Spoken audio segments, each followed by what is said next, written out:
ओम शांति। हमें बेटा पुत्र क्यों नहीं होता, हमने कौन से गलत कर्म किए हैं। दिमाग खिला देने वाली कर्म की एक सत्य घटना। आज दुनिया में बहुत सारे लोग कहते हैं कि हमारे यहाँ बेटा क्यों नहीं होता है। आज जो आपको बता रहे हैं बहुत कॉमन इश्यू है कि लड़का क्यों नहीं होता, बेटा क्यों नहीं जन्म लेता है, बेटियां ही क्यों घर में हुई हैं। ये सवाल बहुत लोगों का है। कितने लोगों ने कमेंट किया है, कितने लोगों ने कॉल करके पूछा है। बहुत बहनें भाई पूछते रहते हैं कि आखिर हमने ऐसा क्या कर्म किया है जिस कर्म के कारण हमारे घर कोई भी बेटा जन्म नहीं ले रहा है। बहुत से प्रयास किए हैं, बहुत से पूजा पाठ किए हैं, तमाम कोशिशें करने के बावजूद भी हमारे घर बेटी ही जन्म लेती है। आखिर हमारे घर बेटा जन्म क्यों नहीं लेता है, तो इसका कारण क्या होता है आज आपको बताते हैं। और आज जो ये आपको बता रहे हैं पास्ट लाइफ रिग्रेशन में जो डॉक्टरों ने प्रैक्टिकल किया है वो आपको बताते हैं। और उसमें कर्मों की सज़ा को विशेष रूप से बताया गया है कि किस प्रकार से किस कर्म की क्या सज़ा होती है। तो आपको भी ऐसा कुछ लगता है तो कहीं ना कहीं आपका कोई ना कोई कर्म बना है जिसके कारण ही आपके साथ ऐसा कुछ होता है। आज जो आपको बता रहे हैं कि लड़का क्यों नहीं होता है, बेटा क्यों जन्म नहीं लेता है, बेटियां ही घर में क्यों जन्म लेती हैं, इस बात को लेकर के पास्ट लाइफ किया गया, किसी का PLR किया। और ये समझना बहुत ज़रूरी है। अगर आपको भी लगता है कि आखिर बेटा क्यों नहीं होता है तो इसका कारण क्या होता है, आपको भी इस बात से समझ में आएगा। तो क्या होता है कि देखिए, जिसका ये हुआ है PLR, उन्हों का देखा गया कि आज जो पति पत्नी हैं, ये पिछले जन्म में ये दोनों रियल बहनें थी, दोनों सिस्टर थी, दोनों ही लेडीज़ थी। तो दोनों ही सिस्टर थी, तो एक और इनकी बहन भी थी, ये 3 बहनें थीं। और इन्होंने अपने माता पिता को हमेशा लड़कियों के बारे में बुरा ही बोलते हुए देखा था। मतलब इनके माता पिता हमेशा कहते रहते थे कि काश ये लड़का होती तो कितना अच्छा होता। तो 3 बहनें थीं पहले, लेकिन एक और उन्होंने लड़के के चक्कर में कि शायद लड़का होगा, तो फिर एक और उनके यहाँ लड़की हो गई, तो ये 4 बहनें हो गईं। और बहुत इनके माता पिता इनको कोसते रहते थे, उल्टा सीधा बोलते रहते थे कि कोई काम की नहीं है, लड़कियां हैं, ऐसा वैसा उल्टा सीधा कुछ भी बोलते रहते थे। काश लड़का होता तो कितना अच्छा होता है, लड़कियां बोझ होती हैं, इनको पराए घर भेजना पड़ता है, दहेज देना पड़ता है, बहुत सारा पैसा लगाना पड़ता है, इनकी देखरेख करनी पड़ती है, इनके साथ में जाना पड़ता है, इनको कहीं अकेला नहीं छोड़ सकते हैं, इनको कहीं अकेला भेज नहीं सकते हैं। ऐसे करके ये अपनी लड़कियों को प्रताड़ित करते थे इनके माता पिता। अब ये दोनों लड़कियां जब थीं और ये दोनों जब बड़ी हो गईं और इन दोनों की जब शादी हो गई, तो शादी के बाद एक दूसरे के संपर्क में रहती थीं, एक दूसरे से आपस में बहुत लगाव था।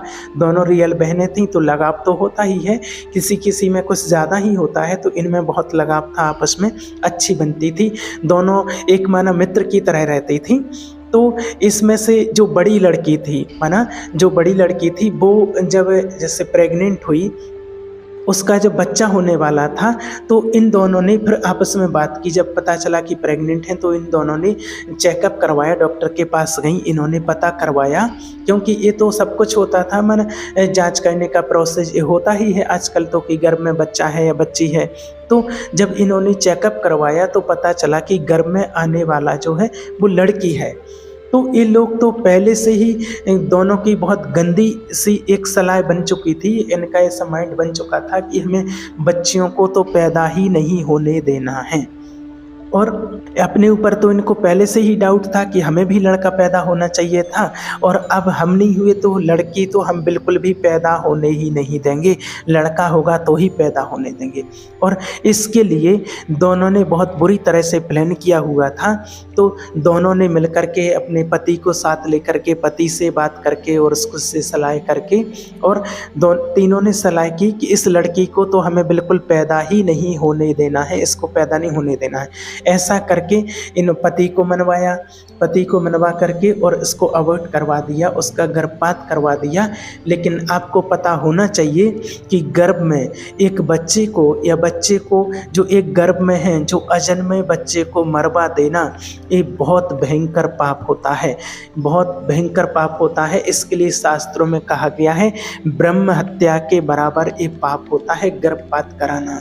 और इस बच्ची ने इस जीवन में जितने भी पाप झेलने थे, जितने भी कर्म जो पहले किए हुए थे, जो कष्ट झेलने थे उनको, वो कष्ट उसके माता पिता को झेलने पड़ते हैं, जो वो गर्भ में मरवाने के लिए जो डिसीजन लेता है, उनको वो पाप भी कई बार झेलने पड़ते हैं। तो ब्रह्म हत्या बड़ा भारी पाप होता है। इसलिए कभी भी किसी भी प्रकार से जाने अनजाने में भी, बिल्कुल गलती से भी ये भूल, एक गलती आप कभी मत करना, और इसका बहुत बड़ा ऋण चुकाना पड़ता है। और कई बार तो आपको बच्चों से मोहताज होना पड़ता है। आपके यहाँ कभी बच्चे ना बच्ची पैदा नहीं हो सकते हैं अगर आपने बार बार ऐसा किया है तो, गर्भपात किया है तो। इसलिए बिल्कुल भी नहीं आपको कभी कराना चाहिए। कोई शारीरिक अगर कोई बहुत ज़्यादा कष्ट है, कोई पीड़ा है, कोई डॉक्टर बता रहे हैं किसी कारण बस कुछ है, बहुत बड़ा खास कोई कारण बनता है, तो कहीं ना कहीं कोई गुंजाइश बनती है कि आप करें। नहीं तो आप इस चक्कर में कि लड़का है या लड़की है, इस चक्कर में मरवाना, इससे बड़ा तो पाप और कुछ हो ही नहीं सकता है। आपके कर्म के अनुसार आपको जो मिला है, बेटा है या बेटी है, वो आपके कर्म के अनुसार आपके यहाँ आने वाली वो आत्मा है, तो उसको स्वीकार करो। और देखिए, आपको मिला है, बच्चा मिला है या बच्ची मिली है, ये बहुत बड़ी बात है। तो सबसे पहली बात तो आप यही देखिए करके कि आज दुनिया में ऐसे बहुत लोग हैं कि जिनके पास बच्चे ही नहीं है, वो तरस रहे हैं कि हमें कोई बच्ची ही हो जाए, बच्चा हो जाए, कुछ भी हो जाए, वो तरसते हैं उसके लिए। कितना पाठ पूजा करते रहते हैं, कितना कुछ करते रहते हैं कि हमें सिर्फ बच्चे हो जाएं। तो इसलिए ऐसा कभी नहीं करना चाहिए।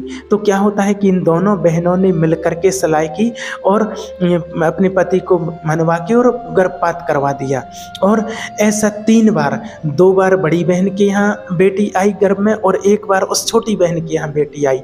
तो तीनों बार एक गर्भवती हुई और तीनों बार इनको बेटी पता चली और तीनों बार उन दोनों ने मरवा दिया और उन्होंने बच्चा को पैदा ही नहीं होने दिया, जन्म ही नहीं लेने दिया इस जीवन में। पिछले जन्म में जो वो दोनों बहनें थीं और इस जन्म में ये दोनों पति पत्नी बने हैं, कि इनका आपस में प्यार था। अब ये दोनों पति पत्नी बन करके आए हैं। अब इनके घर में 2 बेटियां पैदा हुई हैं और वो भी जुड़वा 2 बेटियां पैदा हुई हैं और इनके घर में बेटा क्यों नहीं हो रहा है, और इस जीवन में बहुत प्रयास कर रहे हैं। और इस जीवन में भी इनकी धारणा बेटियों के प्रति बहुत खराब थी। बेटियां तो होनी ही नहीं चाहिए, बेटियां तो होना ही नहीं चाहिए, ये बार बार बोलें। आज भी इनके मन में बेटियों के प्रति बहुत बुरे भाव हैं और वो संस्कार इतनी गहरे हो जाते हैं, इतने गहरी जगह बना लेते हैं कि इनके पिछले जन्म के माता पिता इन्हें बोलते थे, वो आज तक इनके दिमाग में है, क्योंकि वो अवेकनिंग हुई नहीं, आध्यात्मिक जागृति कभी हुई नहीं, वो कभी समझ बढ़ी ही नहीं किसी प्रकार की। और वही समझ, वही सोच में रह गया कि बेटियां बुरी होती हैं, बेटियां बुरी होती हैं, बेटियों के बारे में हमेशा गलत ही सोचते रहते हैं, स्त्रियों के बारे में हमेशा गलत ही सोचते रहते हैं। और इस जीवन में भी उनको 2 बेटियां ही मिली हैं और अब भी वो बार बार यही पूछते रहते हैं, कहीं डॉक्टरों से, कहीं आध्यात्मिक जगह पर जाकर के, कि आखिर बेटा कैसे होगा, बेटा कैसे हो। इतना बेटे के लिए इतना पैसा खर्च कर दिया है, कहीं तंत्र मंत्र विद्याओं वाले को, जादू टोनने वाले को, डॉक्टरों को कहीं कुछ करवा दिया, पैसा खिलवा दिया कि इस बार बेटा होगा। कई लोगों ने गारंटी से किया कि नहीं, इस बार बेटा ही होगा, चाहे कुछ भी हो जाए। हर तरीके से प्रयास किया लेकिन फिर बेटी हुई है। तो जो 2 बेटी पहले जुड़वा थी और फिर एक और तीसरी बेटी जन्मी है, बस बेटे के चक्कर में बहुत कुछ करने के बावजूद भी और फिर भी बेटी ही जन्मी है। तो ऐसे लोगों के यहाँ कभी बेटा जन्म नहीं लेता है जब तक उनकी बुद्धि में समझ नहीं आएगी, जब तक बुद्धि में समझ नहीं आएगी। इसलिए आपसे विशेष निवेदन है कि अपनी गलती अगर आपने कभी की है तो अपनी गलतियों के लिए आप ज़रूर माफ़ी मांगिए, क्योंकि कब कौन से घनघोर पाप हो जाते हैं इंसान से। अब इन्होंने जानबूझ के मरवाया और पति ने साथ दिया।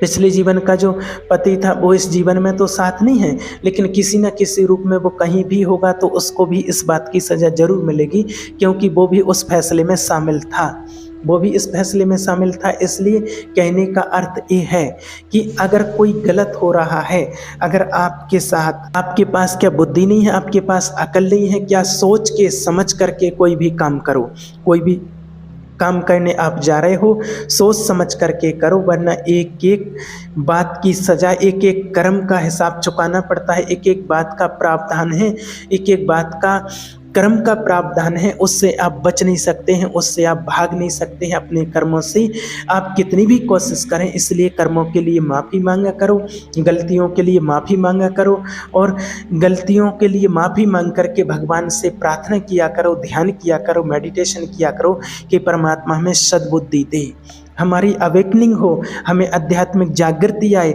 हमें समझ कहाँ से आए, ये बुद्धि कहाँ से आए। इसके लिए हमारी अवेकनिंग की हो, यानी कि हमें भगवान का सत्संग मिले, परमात्मा का साथ मिले, परमात्मा का सत्संग मिले। कुछ पुण्य करो जिससे जीवन संभरे, और जैसा है उस जीवन को स्वीकार करो। बेटियां क्या बुरी होती हैं क्या? लेकिन नहीं, कई लोगों को स्वीकार ही नहीं होती हैं, इसलिए जीवन भर खुद भी दुखी रहते हैं और लोगों को भी दुखी करते रहते हैं, और फिर अंततः खुद का परिणाम भी बहुत बुरा होता है। और एक चीज़ और आपको बता दें कि बेटियां कभी भी बुरी नहीं होती हैं। अगर बेटियां हैं तो वो भी बहुत अच्छा है। जिनके पास बेटे हैं ही नहीं, ना बेटियां, कोई संतान नहीं है, उनसे पूछो उनका जीवन कितना रूखा रूखा होता है, कितनी निराशा होती है उनके जीवन में, जिनके बच्चे नहीं हैं। और आज मैंने ऐसे प्रैक्टिकल देखे हैं, कितने केस देखे हैं कि जिनकी यहाँ बेटियाँ हैं वो लोग तो सुखी हैं माता पिता, लेकिन जिनके यहाँ बेटे हैं वो कितनी, बहुत लोग हैं ऐसे बेटे जो बहुत अच्छी सेवा करते हैं, लेकिन बहुत ऐसे भी हैं जो अपने माता पिता को बहुत तंग करते हैं, सताते हैं, मारते हैं, घर से बाहर निकाल देते हैं। जब वो वृद्ध हो रहे हैं तो बेटे घर से बाहर निकाल देते हैं।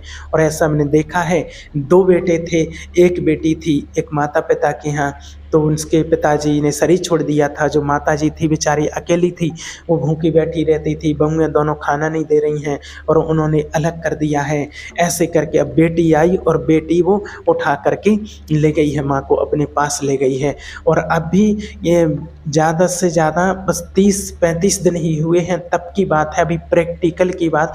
अभी भी वो लोग हैं, 2 बेटे हैं जो बहुत अच्छी पोस्ट पर हैं, बहुत उनके पास पैसा है, बहुत कारोबार उनका बहुत अच्छा चलता है, और उनको बिल्कुल भी टाइम नहीं है। बहुत बड़े कारोबारी हैं, बिजनेसमैन हैं वो लोग। अब उनके जो पिताजी वो भी बहुत पैसे वाले हैं। जब बच्चों की जॉब धंधा अच्छा चलने लगा तो वो बाहर चले गए हैं, और माता पिता उनके वहीं पर रहते थे। यहीं की बात है। तो क्या हुआ कि अभी 30-35 दिन हुए हैं, उनकी माँ को पैरालिसिस हो गया है।